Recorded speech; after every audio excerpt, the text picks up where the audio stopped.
Hello, thank you for stopping by. My name is Harrison Davies and I'm the author of the Aduramis Chronicles.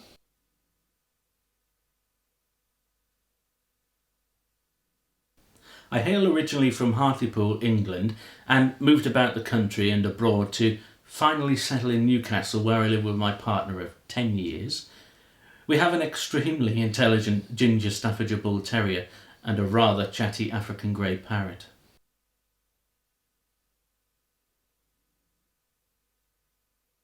I thought I'd take this opportunity to introduce two of my books and follow up with snippets from them. I'd also like to explore my writing process, my fondness for photography and filmmaking in other videos. Of course, if you have any questions, leave them below and I'll try and answer them for you. Please also take the time to subscribe, rate and comment.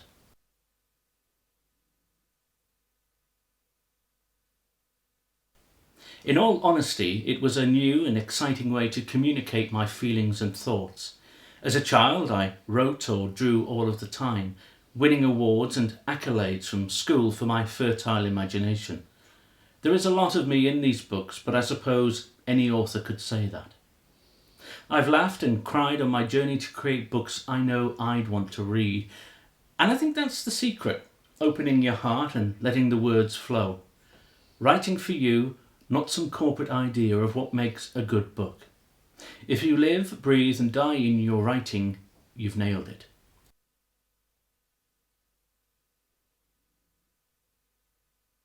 So then, Destiny of the Wolf.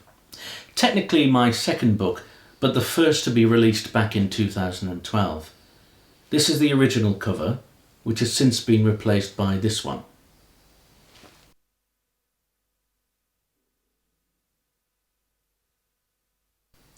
Destiny of the Wolf is about relationships, those of family, friends and enemies. The dealing with the trials of life in adverse conditions, something we all must do at some point in our own lives.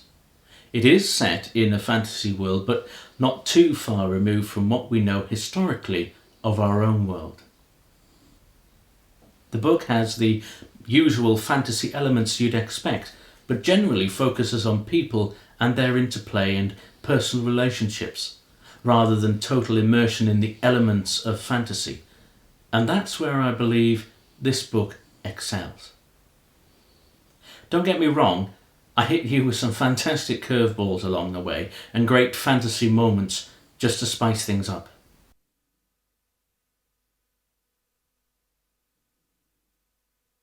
It was a difficult thing to create the blurb. Yes, I'd written an awful lot of words, yet the hardest thing to write was the blurb. I spent 2 weeks umming and ahhing over that piece. It is, after all, the bit designed to grab your attention, make you want to buy that gloriously thick volume. Destiny has chosen them, death will make them pay. Death desires to rule as king of the gods and is poised to ignite a war in the heavens that would consume all life on the distant world of S.E.A.R.Ch. Brothers Tyne and Marek are thrust into a world of magic and summoned to a secret temple where an ancient mage brotherhood tells of a great destiny that has surrounded them since before they were born. Now the fate of this world hangs in the balance, and it is left to Tyne and Marek to seek the swords of Seraphil and save their home from destruction. Treachery and deceit haunt them, and their very relationship is put to the test as the ultimate battle for survival begins.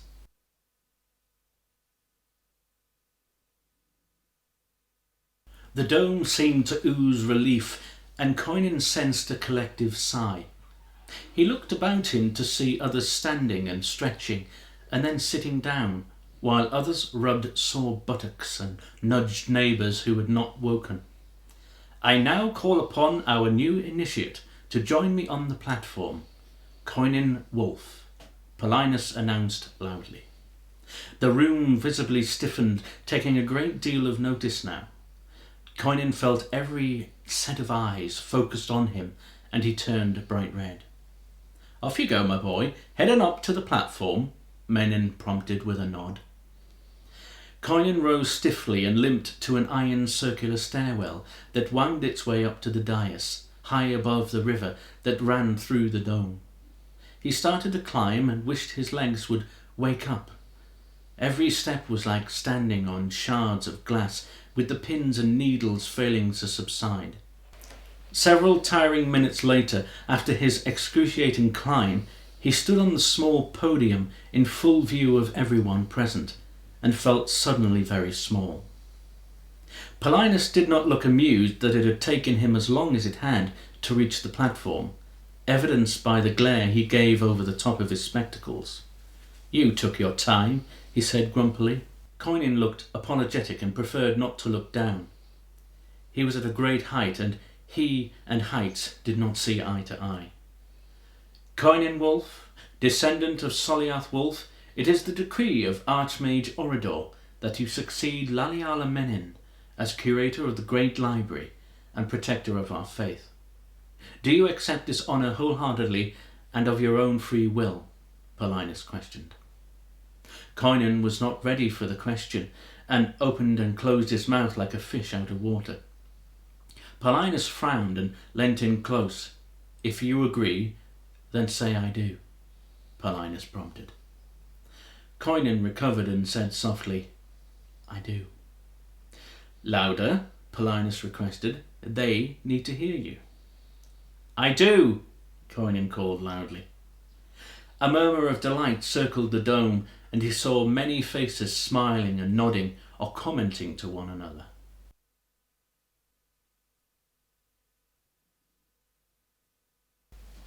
Underworld follows on from Destiny of the Wolf.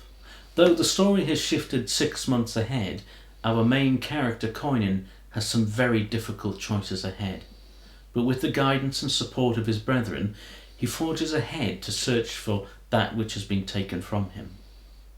They meet new friends and enemies along the way, and maybe a dragon or two, because who doesn't like dragons?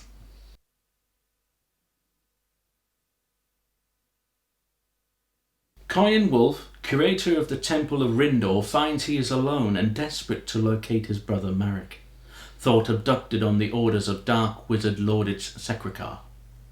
In the midst of a rescue, Conan and his companions are thrust into a series of events that spiral quickly into a fight for survival against a host of deadly adversaries and impossible odds.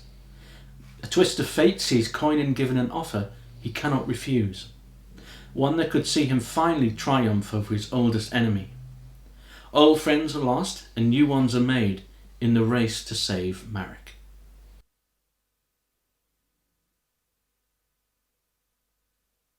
Marek found himself pinned behind a low stone wall, cowering from the flames of a dragon's breath. A particularly large and ill-tempered dragon had taken offence to Marek's presence and was showing the young man just by how much. Marek thanked his fellow novice wrangler, Jeroen, for his instruction in the signs that a dragon was about to attack. Jeroen, like he, was a prisoner who had been apprenticed to the former dragon wrangler. Marek had learnt that this man had been executed for traitorous actions.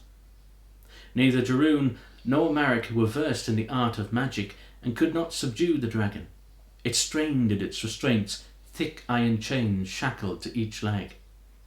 Jeroen had run at the first sign of trouble, and Marek had only escaped a roasting with a split second to spare. He dived over a low stone wall and ducked down as fire seared over the rim. The dragon roared in anger, and Marek covered his ears to dull the pain. He heard the snap of metal and peered over the charred stone wall. His worst fear had been realized. The dragon had broken free.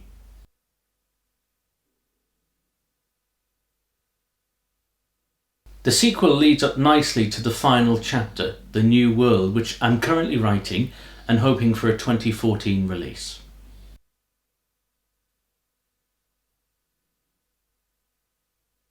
I have a readership from age 10 to 89, and surprising even to me, many have told me that this is their first jaunt into fantasy and that I've opened their eyes to the genre they never considered before. That's positively mind-blowing to know that not only is the audience enjoying it, but they plan to continue to read further fantasy works.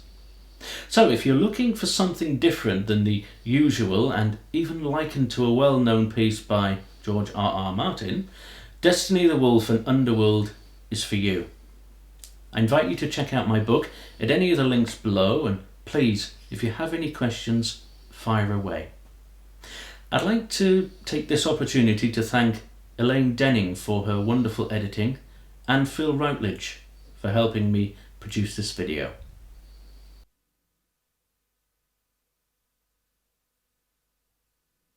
Before I go, here's a question or two for you. Why is it, do you think, that so many people are adverse to reading fantasy? Do you think they feel it's too far removed from real life? Leave your comments below. I'd be interested to read your opinion. Thank you for taking the time to watch my video. Please like, subscribe, rate and even comment. Till next time.